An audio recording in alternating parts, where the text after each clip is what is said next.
Previously on agentpalmer.com, GoldenEra is as precise as a watch laser in GoldenEye 007 on the N64.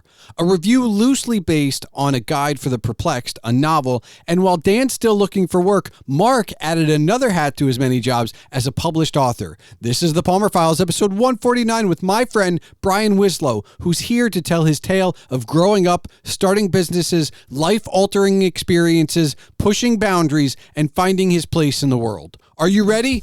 Let's do the show.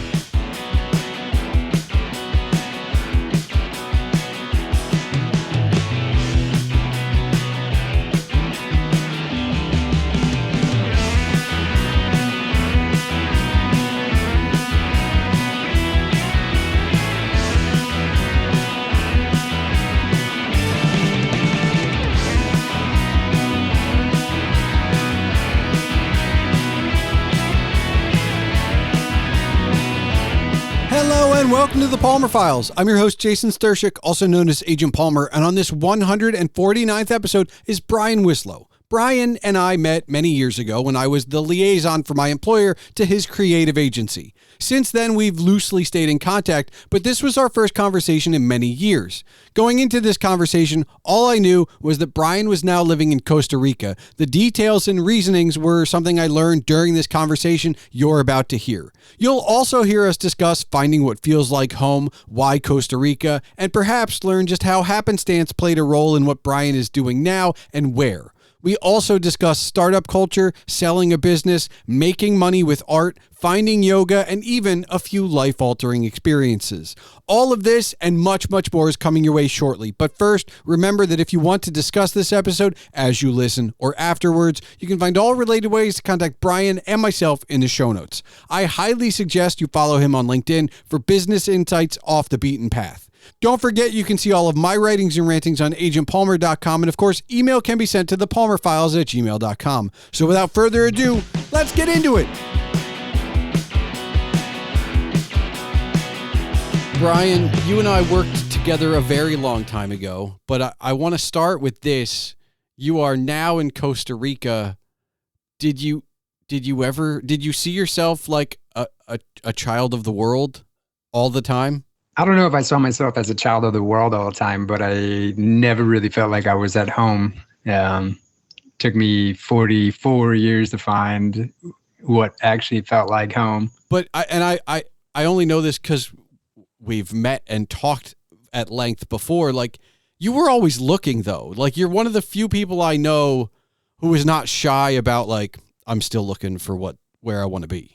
And absolutely. Yeah, no. Yeah. When you know that when you feel that you're not in the right place, well, you better be looking, right? Well, see, it's easy for you to say that, but there's a lot of people that would just, I don't want to say be okay, but they wouldn't be looking or not as hard. Yeah. I think that, for the most part, humanity is comfortably uncomfortable.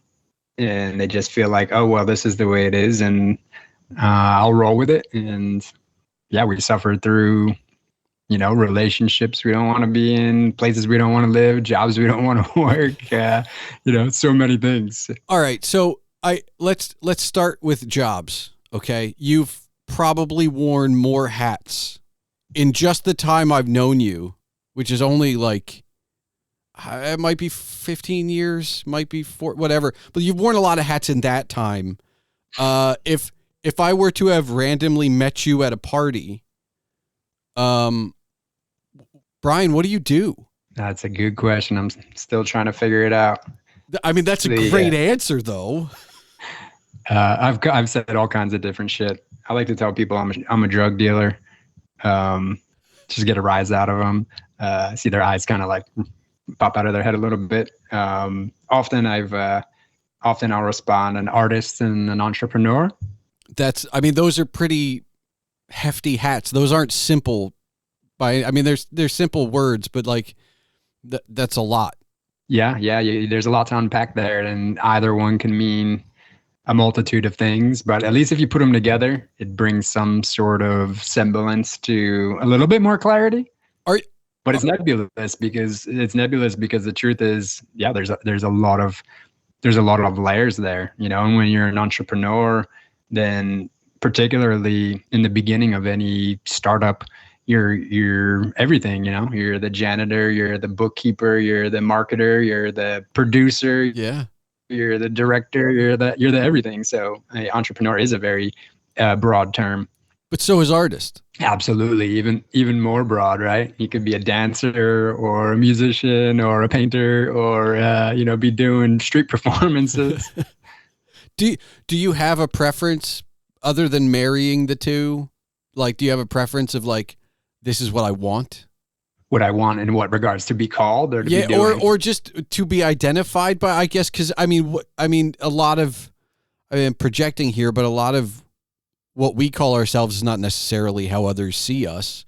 So like, if I was to be like, hey, I'd like to introduce this person to my buddy Brian is, or would like to be known as. Yeah, I'm not so big into the whole label thing. I don't. Okay. Funny, and it goes back into a question that I don't think was recorded. But how do you say your last name? Yeah. And when we got acquired, as when our creative agency 401 got acquired by John Weidenhammer and Weidenhammer Corporation, he had a similar problem, and he would say, "I don't care what you call me, just call me."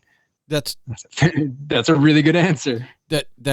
Yeah, it's always nice to be needed or wanted, or probably better to be wanted than needed. I don't know, actually. Now there's a semantic there. Yeah, absolutely. It also depends by whom. All right, so you're an artist, entrepreneur. I'm going to use the label only because it's easier for the next question, which is, if we go back to little Brian, did you have an idea of what you wanted to be? An artist and an entrepreneur. I remember being like, I don't know, maybe like 10 years old or less. And my neighbor was probably 18. He was doing his senior project for high school. And he needed to do something with like getting some sort of artwork created by a child. And he came to my house and he said, I need one of your kids. He said, I think to my mom, hey, I need one of your kids to help me with this project. I'll pay him. She said, what do you need him to do? And she said, to draw a picture. And my mom said, oh, okay, then you want to talk to Brian. And I got paid like $20 to draw a picture of, I don't even remember what it was. I think it was like, might have been what I want to be when I grow up. I don't know. I don't remember what the heck it was. I might ask my mom that, actually. I remember I drew my uncle on a motorcycle after he did this cross-country motorcycle trip. Okay. And it might have been the whole family portrait, but I remember that specifically, and I was like, whoa, I just got paid to draw a picture. That was awesome. And that kind of set me on my path. And I think I went through a lot of different evolutions of what I wanted to be, but I remember wanting to be an architect, wanting to be a graphic designer. Then I got really big into martial arts, and I wanted to join the military and go to Japan and find as I called it at the time, a Miyagi, to teach me, these ancient arts and bring them back and open a martial arts school. That was actually like my early high school vision. And then I actually blew my knee out in a martial arts accident while doing unsupervised training in my garage, which we had turned into a dojo. And we used to basically just go in and beat the hell out of each other. And I was teaching somebody this new hip toss with a knee snap that I had learned just a few weeks before. And they did it a little bit too well. And it blew my knee out. And I was like, dang. I don't think I should go to I don't even know if I can go to the military and go find my Miyagi. And I was like, well, I'm going to fall back on art. So I chose to go to art school. And I think that torn knee changed the entire trajectory of my life. Yeah, I would say so. And in art school, because look, I went to a liberal arts college. I was surrounded by a lot of art students. And I think mainly building off of the story you just told, a lot of the art students I was around at the time were focused on their art as a single entity, like a singularity, like I'm just here to paint, I'm just here to take photos. Mhm. None of them, and some of them I loved, and some of them were just friends, and some of them I just knew, but none of them were working towards a career, so to speak. So when you go to art school, are you thinking in terms of a career, or are you just thinking in terms of art? I was honestly thinking, get me the hell out of New Jersey. Okay. How far did you go? I went to Miami. Well, that's pretty far. Yeah. It's pretty far. I mean, it's all relative, right? Yeah, for for being in the same country, it's a couple hour flight, a full day drive. Yeah. I actually signed up for, oh my goodness, there's so many intertwined stories there. I'm not sure what we can and can't say on this podcast. Anything. It's all great. fair. So I got in a lot of trouble when I was a kid. Pretty much from 6th grade to 11th grade.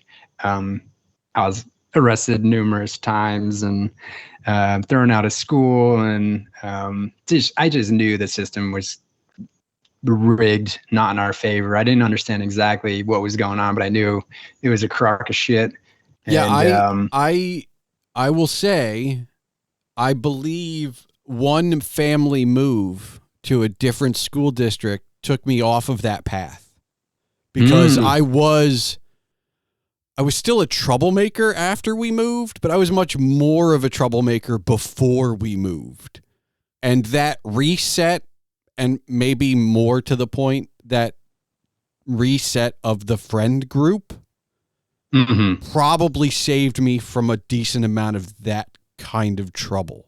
Well, I wasn't a troublemaker, I would say. I was a boundary pusher. Okay. See, within school confines, that fits me to a T as well. Maybe that's why we get along so well. Exactly. And so I didn't know what I wanted to do in my junior year. When I was 17 years old, I had a very life-altering experience, which revolved a little bit around, a lot bit around narcotics, LSD in particular. And I don't know how far we go into this story. It's a crazy one. But I had planned to go with one of my best friends to the park, and we were going to just take some acid and watch the clouds melt and the trees dance. And we each took one, and we went to pick up his girlfriend, and mine started kicking in, but I started like saying, I keep seeing the same people everywhere. Everybody looks mean. It's like everybody's looking at me funny, and they're like, dude, you're paranoid. What the hell? And I was like, all right, maybe, but it feels weird. And I was like, nah, man, they're following us. I was like, these guys look really mean, and they're following us, and they all look the same. And they're like, dude, what the hell? You're tripping face already. And I was like, what? So we parked a car in the local park. And as soon as we parked the car, literally 4 or 5 unmarked vehicles surround us, like high speed, just jump out of their cars, rip open our doors, rip out my friend and his girlfriend out of the front seats. I was in the back seat of a Ford Probe, which only had 2 doors. Yeah. And I'm like, oh my God, what is going on? And there was these big, mean looking dudes that I tell you, that I saw them following us and looking at me funny. It was true. And I had, I was on 1 hit of acid, and I had 2 more in my pocket, and they were folded up in a little piece of paper, and they were actually for my friend that I was going to give it to him the next day. And this dude, big dude, just reaches in and grabs me and is like yoking me out of the car, but it's not easy to pull me out of the back seat of a 2-door, right? Yeah. Me and my friend, we, without permission, borrowed some Hawaiian shirts from my dad just for the fun of it. So the hits were in my front left pocket, and this little wad of paper. And I reached in and I grabbed that piece of paper and I put it in my mouth. This big undercover police officer rips me out of the car, and he like literally like just like choking me, and he sees I have something in my mouth. He's like, spit it out, spit it out. And I was like, gulp. And I swallowed this shit right in his face.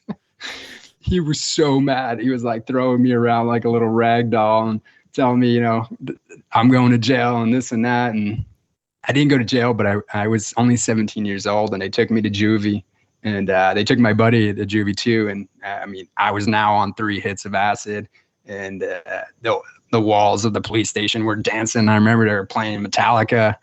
Friggin', they called my mom, and I just couldn't even speak to her. I was like, shit.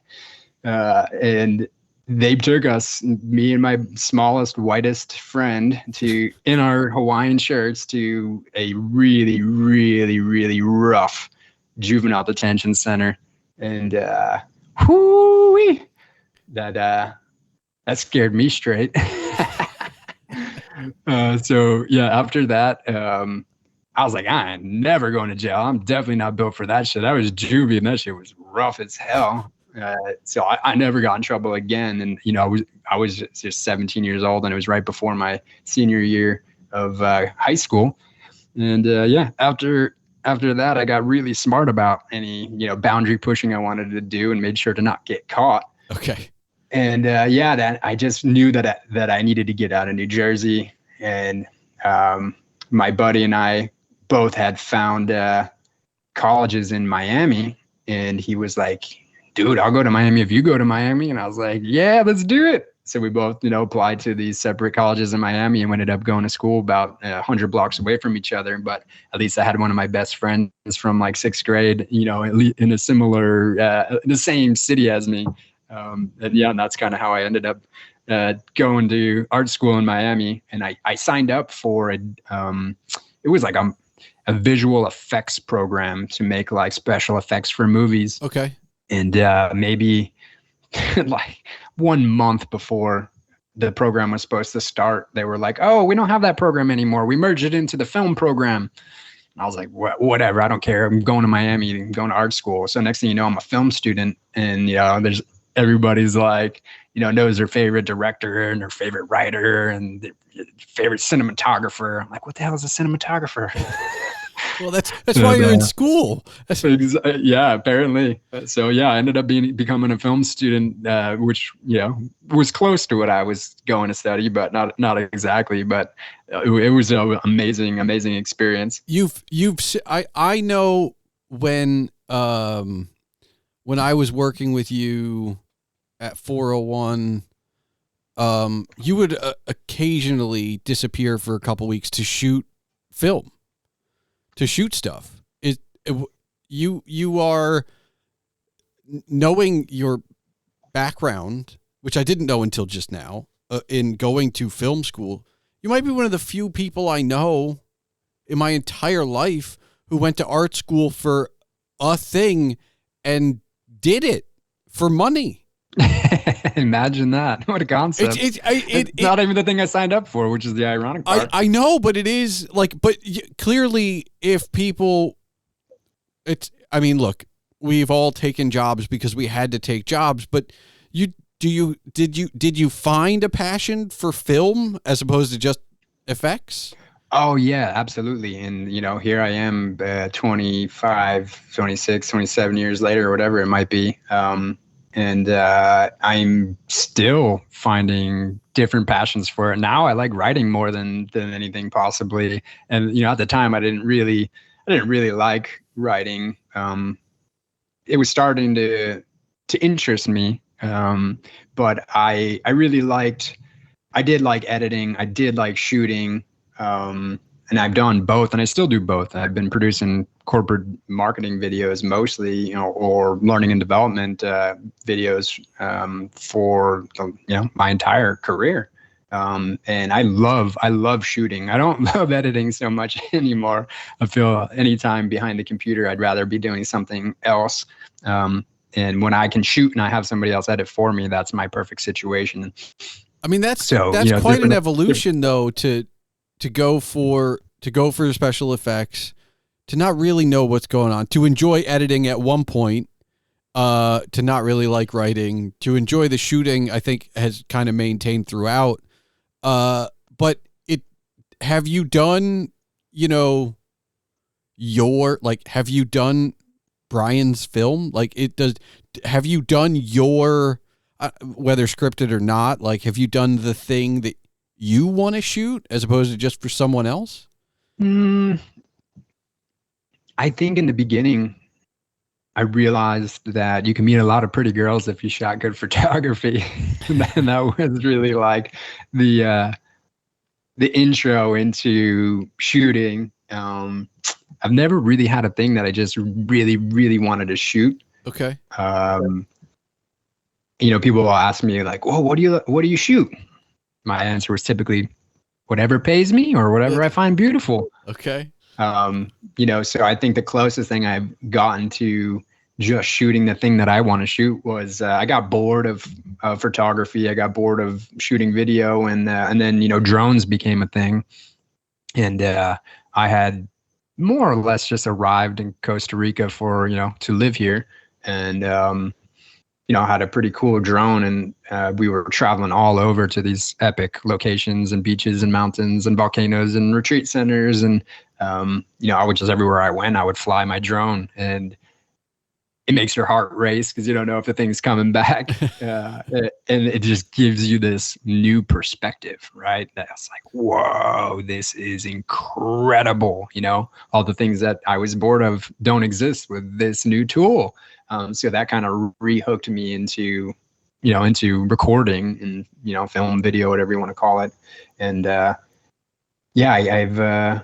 think that rebirthed me, and now I don't shoot that much anymore. I typically shoot on occasion for, friends and, close people who ask me to shoot, and cool opportunities that pop up. I think, just in the last month, I went to Arizona to record a nutraceutical company. And, it was funny. I really hadn't shot in a while. I had this box of gear that I had never used, a camera I had never used, a stabilizer I had never used, a drone I had never used. And I hadn't even used my drone in a few years. And, I couldn't believe how far they had come and how much fun I had flying that freaking drone around a nutraceutical company in the middle of the desert for literally one day. I was there for 3 days, and I shot one of them. And it was, I had so much fun. I was like a kid in a candy shop. Did it all come back? Was it, obviously technology changing, but framing shots, getting light right, it's there now. It's just another arrow in your quiver. You're good. Yeah. It's just like riding a bike. The drone was easier to fly than ever. They made such advancements, and, there's always some, technical hiccups the first time I went to fly it. I went, fortunately, a day early to test fly it, and the damn thing wouldn't fly. And I was like, what the heck is going on? It won't fly. I was so happy I did that early test run. And it was either dust in the with gimbal, okay, or it was literally the memory card just needed to be ejected and pushed back in. I don't know which one it was. I just searched why would this drone not fly, and those were a couple of suggestions, and I did them both at the same time without process of elimination. Yep. So I don't know which one actually fixed it, but one of them, and then boom, the damn thing flew. But I didn't figure that out till at night. So I was like, oh, thank God. But so other than that, flying it was amazing. Framing the shots was great. The technology is just fantastic. The quality you get out of a $1,000 drone is just, insane. I prefer. I like your framing, actually, and I can say that because I've used for my if I need a headshot of myself, I use a photo you took of me at an event that I wasn't aware you were taking the photo. None of this is posed, but there's a sequence of 3 shots of me at a soccer thing that you took that at least 1 or 2 of them, depending, are the ones I send out if I need a headshot now. We got to update your headshot, buddy. I don't go out that much. I still, I'm a lot younger then. I think it's a pretty good headshot. That's paparazzi in your ass. I don't even remember being at a soccer thing. Yeah. yeah, I know you're the one who took them. So that's, that's still the one I use. In fact, I don't know where it is now. I mean, I know where it is, but I don't know if I'm using it online anywhere. I kind of have a weird like image burn in my brain of what I think you're talking about. It's interesting how when I see photos that I took, I almost always instantly am like transported back to the time, the place, the moment. But and typically can remember them super clearly. And you have done a lot of photography as well. Can you? But okay. So obviously, by sheer numbers, you have taken more photos than I have written blog posts. But oh my God, I have the ability to completely forget I've written something. Like if, yeah, just for context, right? Like I can go back 3 years and like look at a blog post and go like, I don't like this sounds like me. And I know I wrote it because obviously if there's a guest post on the blog, I attribute it. So I know I wrote it, but like the recollection's completely gone. So when I tell you about that photo or when you look at some of your photos, are you like, I don't remember this at all? No, I don't think I've ever seen a photo that I took that I don't remember taking. Okay. And it's got to be hundreds of thousands, maybe a million. It's got to be millions. It's crazy to think that, right? But dude, once digital came out, it's just like, bah, bah, bah, bah, bah, bah, bah, bah. Now, I shot maybe 10 weddings, and you shoot thousands of photos, and and just in one day. So now, did you do photography with film? I mean, the first camera I ever had was film, and it was like my dad's old camera that he handed me down, and it was ironic. It had a light leak in it, so we would like do these weird orange kind of distorted patterns in some parts of the photos. But I loved it. I was like, "This is so cool," because you never knew what you were gonna get. It was like a special effect, and it could technically mess up the picture. But in my opinion, it gave it character. So yeah, I shot for film with film for my first probably 3 years of photography. And I know when my first child was born, he's 21 now. I bought a pretty good film camera, and the whole first year or two of his life was documented on film. And I loved shooting film, but it just got more and more and more expensive. And I was like, wow, the amount of money I'm spending on film in a year, I could just buy a digital camera and never have to buy film again. Do you have I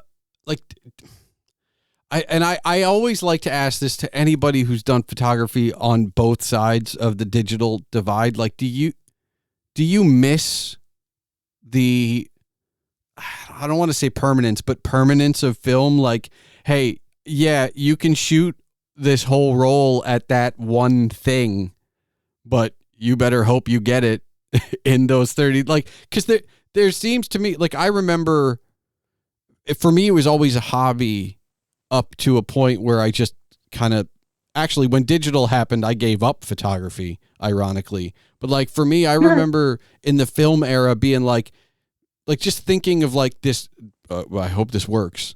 I'm only taking this shot twice. One of them has to work, I hope. You know what I mean? Like, I almost, it was harder then, but I almost felt like it was, I don't know, there's more pride in like, I got the shot, or like make it work in the lab. No, I like maybe miss the nostalgia of it.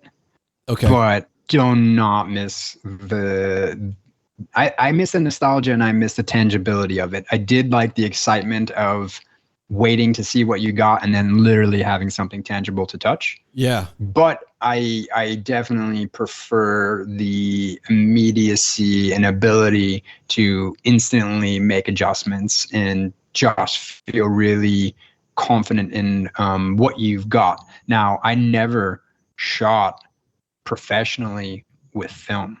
Okay. Right. So I don't even know what that experience would be like. I did assist for a while, photographers with film, and that was kind of cool. And it been weird, it's like, wow, we just did all this work and we don't really know. We don't even know what we created. And we got to wait, maybe even days before we see it. Yeah. It's kind of, I don't know. There was almost a little bit of magic that went away when digital happened, because of that, exactly what you're talking about, that unknown. I don't know what we captured. It's something, I hope. Yeah. And it was funny because the house that I grew up in was actually my grandfather's house, and he was a photographer, and I didn't know him. He died when I was like 1 year old or something. But in the basement, there was like this antique dark room. Wow. And there was like, these bins for washing it, and thousands and thousands of slides that he had processed, and these weird old machines that I didn't even know what the hell they were, and the old cameras, and like it was this relic museum that we used to like play hide and seek in, and just sift through treasure troves of stuff. So that was all kind of cool. I liked the magic of the dark room, but I didn't like the chemicals and the smell and the toxicity of it. I mean, truthfully, film is very non-eco-friendly and very toxic. It's not healthy at all. And I didn't know exactly why, but I've only ever even like used a darkroom a handful of times in high school. And yeah, I like the mystery of it and the science of it, but I didn't like the actual process of it. So yeah, all that stuff just made me like, yeah, I'm good. This digital thing is pretty awesome. Well, speaking of the digital thing, you had mentioned earlier you sold a business, and I want to talk to you about that for a second, only because I looked at what you and at least from a founding standpoint. Obviously you were allowed to stay on if you wanted to, but I looked at you selling that agency as kind of similar to when like an athlete retires that was a pro, right? They've built this whole thing for, well, athletes for like 30 or 40 years. You guys had built a business in a little less time than that, but you had basically done this thing and then you passed it on, sold it, and you were like, you were there, but you were still like, okay, now what? Because it wasn't yours anymore. And I mean, I know for me, switching careers was never, I still don't know what I want to be or what I want to do, but you had built something and then it was still there, but it wasn't yours anymore. Like, was that a shift for you of like, all right, now I got to find out what's next? No, it was kind of like me saying when I was in high school, like, get me the hell out of New Jersey. Okay. It was very similar. We had built this, agency, so to speak, for, we were 8 years in when we actually sold. Okay. We were, the first several years were, pretty tough. I mean, startup culture, right? Like it's startup culture. It was super fun. Really in the beginning, it was really fun and really exciting. And, as we grew, we did enjoy it. But then as it got bigger and as we started to grow, my role shifted, right? And I started that company to be an artist. Okay. And then as we started taking on more and more talent and designers and developers and, all these things, I grew into business development. And I will remember coming like back into the office and having piles of paperwork on my desk and like, I got to do like 5 proposals and go on these meetings and everybody around me is designing cool shit. Like, what the hell did I do? So it got to the point where it was okay. I still shot all the photography and worked, most of the video, and, threw my hat in on the high end design stuff. So I did have, a fair amount of creative liberties, but I started getting burnt out. I started to feel my health eroding. And then as my health was eroding, my energy was eroding. My passion for everything was kind of dwindling. And I realized that I was creating my own illness, and that if I wanted to regain my health, I needed to make some major lifestyle shifts. And that's when I really started getting into yoga and eating super clean, all organic, vegetarian, pescatarian, trying all these different things. Stopped drinking. I was literally, I remember starting to pay attention to how much was I drinking. And I wouldn't say I was an alcoholic, or maybe I was. But I remember being like, oh, I'm going to see I'm going to count how many days in a row do I drink, and, see if I need to do something about it. And I remember being on like day 75, and I was like, holy crap, I really just drink 75 days in a row.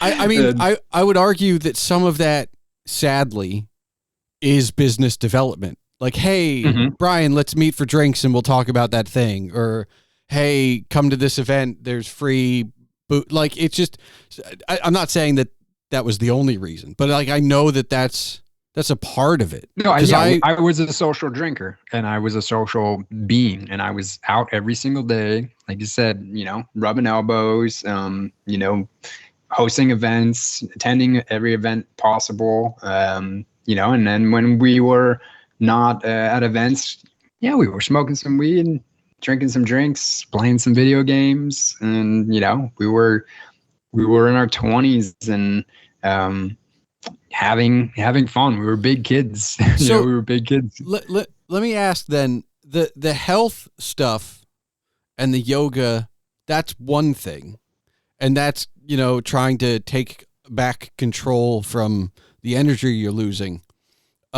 Did you have to step back from the work too? Like, cause obviously it wasn't just what you were eating and drinking, right? Like the work was wearing on you as well. Well, I think more was that the company culture had grown around, having a beer fridge and, having parties in which everybody was drinking. And, I almost became an outcast in my own organization. Okay. And that was really what pushed me away.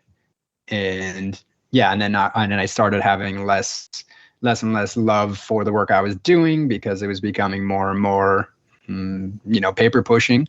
I remember we were starting to do pretty good financially, but it took years. It took years to really be like, I was basically freelance video editing and shooting before that. And I got to a pretty good place salary wise before we started the agency. And it took me like, I think 4 or 5 years to match where I was before. Yeah. And I was like, God damn, I never thought it was going to take me this long building my own business to match where I was at before I even started. Right. That's true. It was intense. And, but it didn't stop you from starting up more. Like, I mean, no, that's the thing. I'm kind of, like, it's like, I'm kind of in awe that like all of that happened and you still went, but I'm not done building new things. I'm not done with startup culture. When I was like, I felt done. Honestly, man, I was ready to quit. I was like, I can't do this anymore. I am freaking done.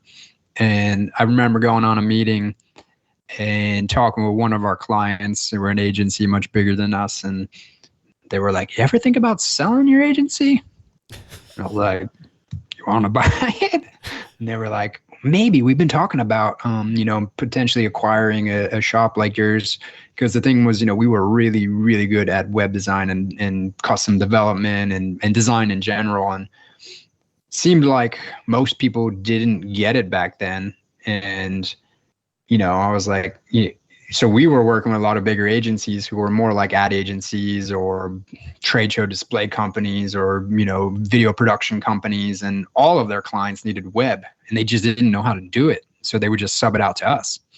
And I was like, all right, yeah, that makes sense. And, that didn't go through. But we explored it a little bit, and I swear less than a month later, another guy who wasn't a client, but he was, one of my kind of drinking buddies in the social scene, had a bigger technology company, and he was like, hey, you guys interested in selling your company? I was like, wow, I'm ready to quit. And all of a sudden I got 2 people in 1 month asking me if we were interested in selling our company.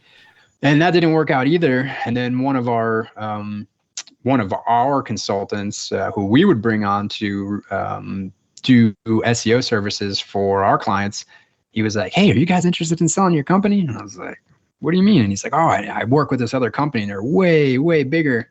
And, I know they're looking to buy a design agency, and I think like you guys might be a really good fit. And I was like, all right. So we explored that, and that they were actually sizable enough to do it. And that kind of helped me stay on and not just, emotionally run away from what we had been building for, God, 6-7 years at that point. So that's why I said I was ready to kind of run away and like run away to not necessarily greener pastures, but to a reboot, a reset, something different, something that felt a little bit more healthy and in alignment where I was at that stage in my life.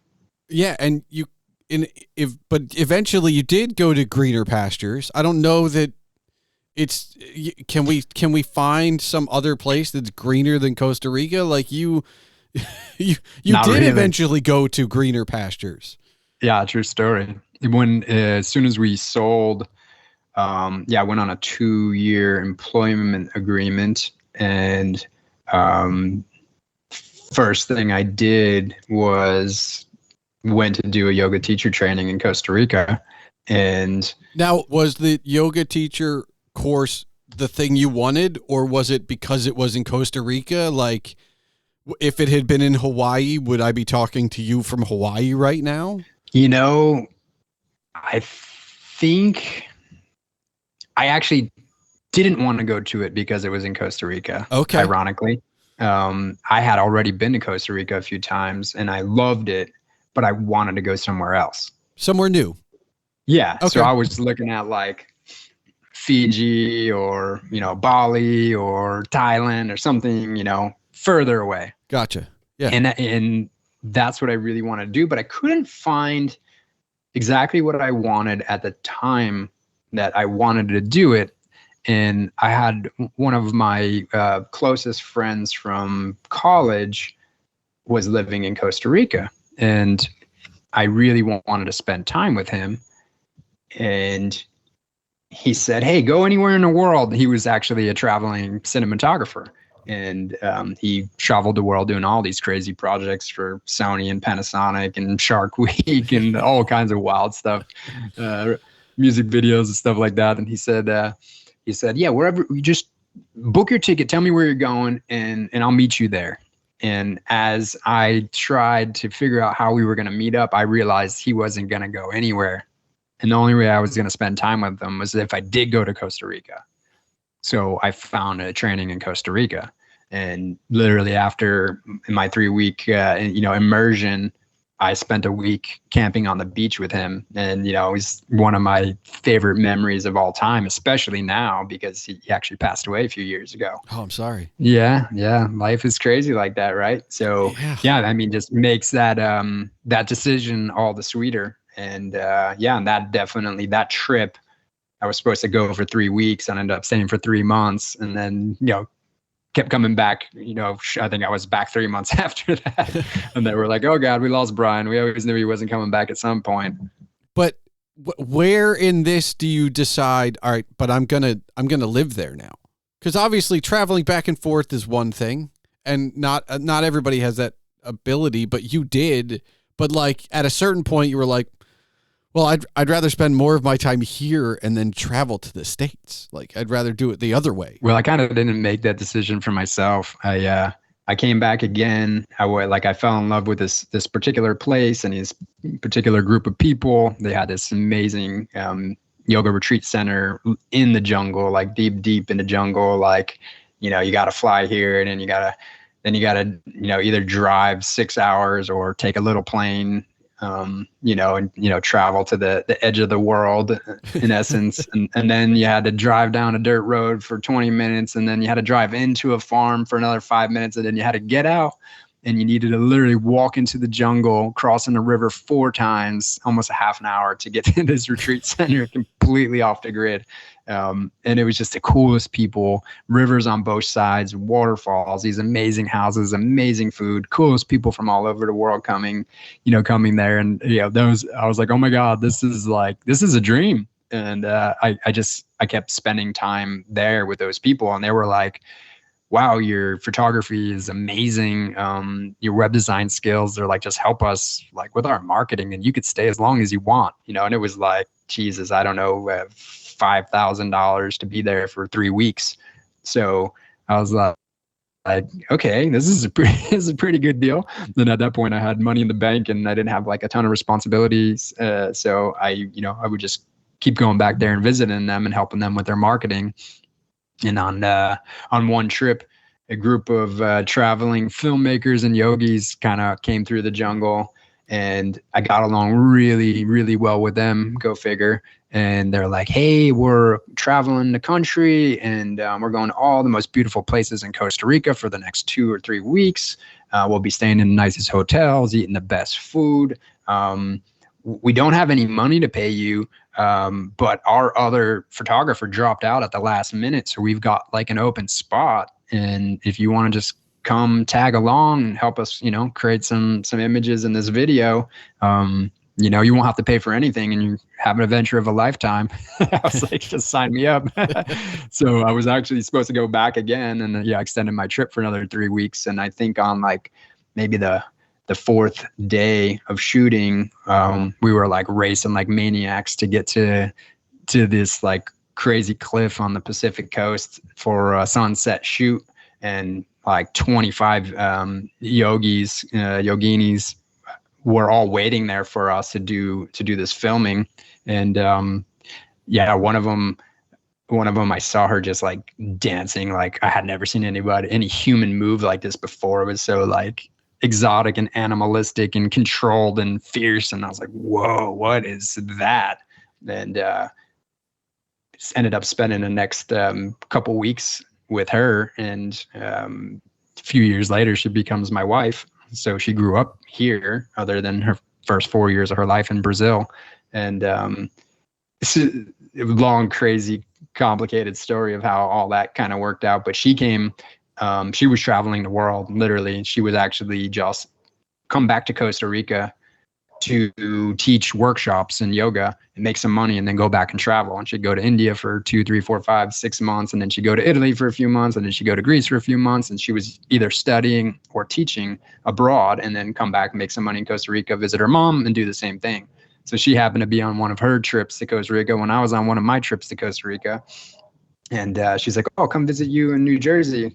And I was like, sure, you will. And she did. And whatever, just so many parts of that story. But she ended up coming to live with me in New Jersey, and she made it through like maybe 6 months at the most. And I had actually acquired a yoga studio, which wasn't really super intentional. Very, very another odd part of my journey. And she happened to fall into my life at the same time that this yoga studio did. And that was part of the reason why I said yes, because I was like, oh my God, I got this like super yogini to help me, run this yoga studio. And we hosted a retreat for people from New Jersey, from our yoga studio, to go to Costa Rica. And I took them to that place that I love so much.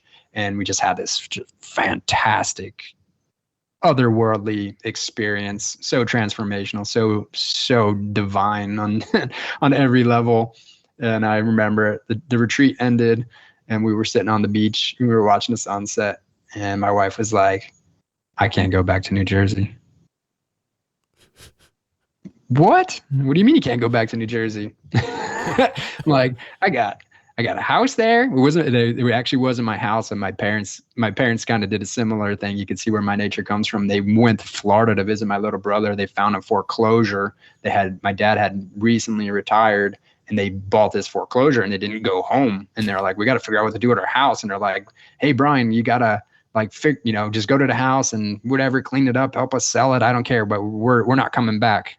So I was like kind of tending to my parents' house. And, I had the yoga studio. I had another business with my brother. I had a child. We had 2 cars. We had a whole life in New Jersey to unwind. And my wife's just like, yeah, I can't go back. And I was like, well, I really always wanted to move to Costa Rica. I just thought it might be a little bit more strategic than this. So she didn't come back. She came back to visit a couple times since, but basically the next year and a half of my life was like unwinding. I would go back to Jersey, get rid of whatever I could get rid of, put things in whatever order I could. And yeah, it was a very bumpy, forced transition to living here. People think it was like this, oh, he just made all this money and he just, no, I actually, at that point, I had put all my money into another business, into 2 other businesses, and was not in a financial position to be moving, to another country. But, it was time, I guess, right? Like looking back, obviously you go like that, but it was the right call. Yeah. Sometimes we got to get pushed out of our comfort zone by others to actually take the leap that we really wanted to take. Years before I wanted to move to Costa Rica, but I didn't think I could do it. I had a teenager there, and I had businesses there, and my friends and family were there, and I don't speak the language so good, and how am I going to make a living, and all the 8 million reasons why I couldn't do it. And then there was just like, well, there's this one really big reason why you need to do it. So, I'm actually, in hindsight, grateful for the rocky transition. Did finding yoga before all that rocky transition help the rocky transition? 100%. Yeah. It's interesting. What does yoga even mean anymore? Or, probably means something different to everybody. But the thing that captured me most was that, I fell in love with this form of tantric meditation in which you're actually like chanting these ancient verses over and over again. If you want to go like really OG and, do it the way that they did it back in the day, which was the way I was taught, you're naked around a fire. So it was like, what the hell am I doing? Did I join a cult? But I had tried for years to like meditate, and it just never worked for me. And, and then this one experience, like I felt like I had taken powerful drugs and reached these states of peace and connectedness and clarity that I just had never experienced before. And it happened after a full hour of sitting around a fire naked in the jungle chanting ancient verses, and we did that for another 2 hours. It was literally a 3-hour session, and I was like, what the hell was that? I never felt that level of clarity, of peace in my entire existence. So here we are 10 years later, and I have never let that practice go, and I think it's helped me in more ways than I could ever imagine, and definitely helped me make it through, all that transition. And, my teacher was here, so that made it, all right, well, I can always go and sit with my teacher. That's pretty awesome.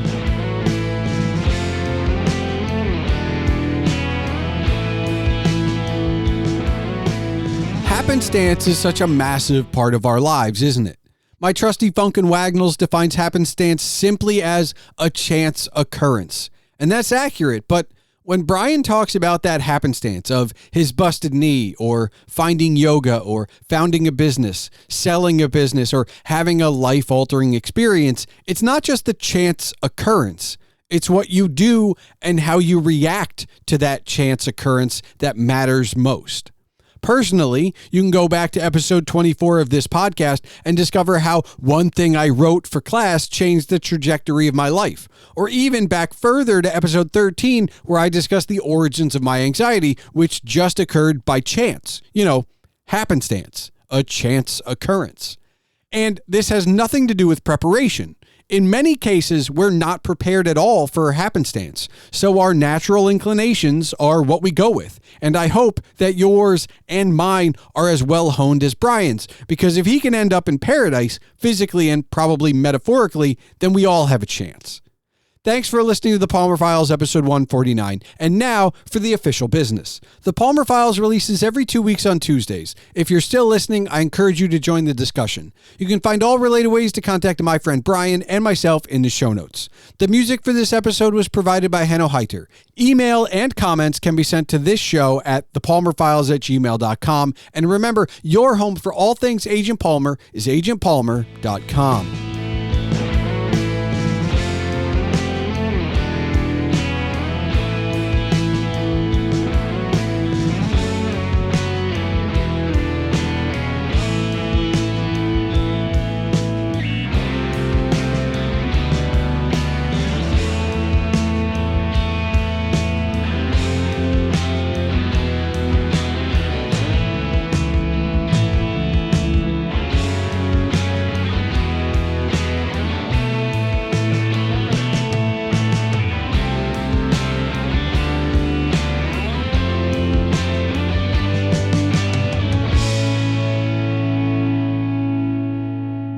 All right, Brian, do you have one final question for me?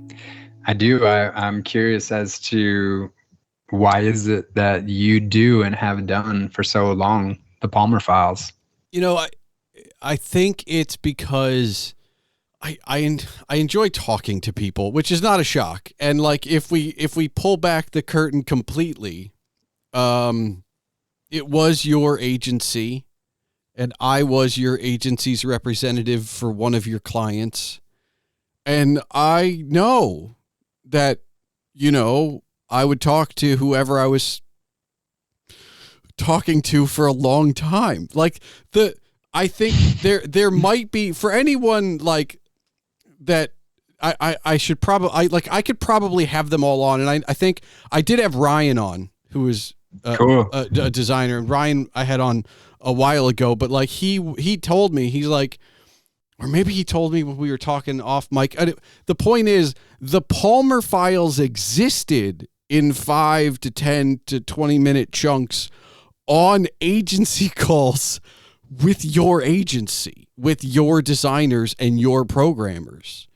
So it was almost an inevitability that I would find my way to this medium. And it did take a while, and I did kind of come to it kicking and screaming, but it's one of those quirks of life that when you finally do the thing that you've been putting off, you go, probably should have started this sooner. Yep. It's just kind of like, all right, yeah, I was helping other people and I was doing the other thing. And, I do enjoy writing, and the blog is a completely separate thing, but I do this with, I don't know. So this is, math. This is like 149, I think this is episode 149, right? So that would mean there's at least 120 different people I've spoken to. And all of these conversations, sometimes they're one-sided, sometimes they're back and forth. They're all the conversations that like I would have on the phone anyway. But I do kind of want to share that, and I want to bring it back. I want people to listen to you tell a story and then have me ask a question and you tell another story, because I want people to do that in their real life. I want this to be an example. Like, yeah, it's a great story, but I also want people to get those stories from the people around them as like almost a lead by example thing. Because everything's so short and everything's so crafted that even stories that I've told multiple times on this podcast come out differently based on the day I had or the week I had or what I have going on tomorrow or what was the preface before in the conversation that led me to this story I've told before. And all of those versions of that one story are just as valid as the next, but they're all different in subtle ways that are probably more important to the teller than the listener, but they're all important. And I think that's what keeps me coming back. That's what keeps me, hey, Brian, what's going on? Like that's what keeps it up and, I don't know.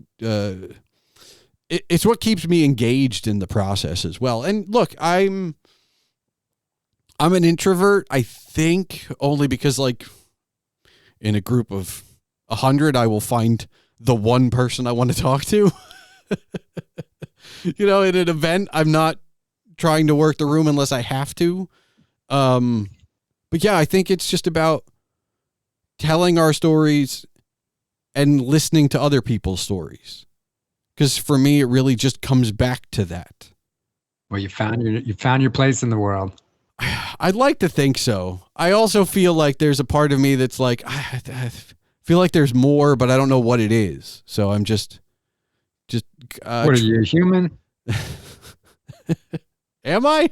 Shit, I don't know. Not sure if any of us are human. Well, we're definitely searching. And I think that's the other thing. Like I find myself, I find myself, it's not discontented, but like, I read a book and then I read another because like the last one wasn't enough. It was good or I loved it, but like, there's got to be more, right? Gotta be more. And that's probably why I keep doing this, because like I'll have another person on next episode that whether it's you again or somebody new or somebody old or a repeat guest, it'll still be different. I don't know that we can ask for more than that.